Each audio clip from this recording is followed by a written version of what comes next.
Determinado ngayon ang pambansang pulisya na linisin ang kanilang hanay. Ayon sa bagong talagang direktor ng Counterintelligence Task Force na si Chiquito Malayo, maglalagay sila ng hotline number na maaring tawagan ng publiko sakaling mayroon silang nalalaman hinggil sa mga tiwaling pulis. Nagbabalik si Kirby Cristobal.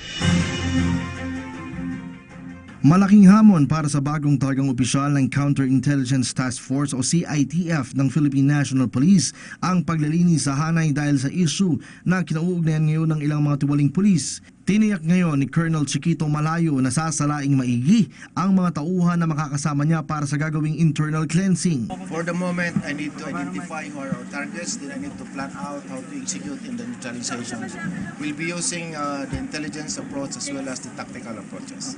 Hindi rin nagpahayag ng pagkabahala si Malayo sa mga posibleng malalaking opisyal na kanyang mababangga sa oras na gampanan ang trabaho. Paglilinaw pa nito na lahat ng kanilang aasikasuhin ay naaayon sa saligang batas at sisikaping tapusin ang mga kalokohan ng mga pulis.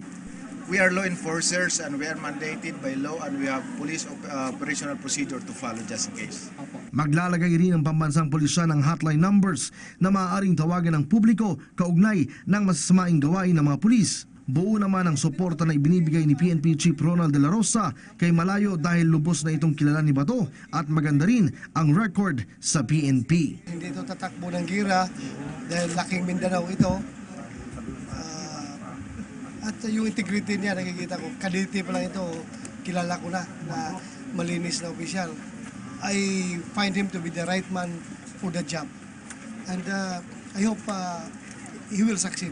We will succeed with him leading the way. So we will succeed. Para sa PTV News, Kirby Cristobal.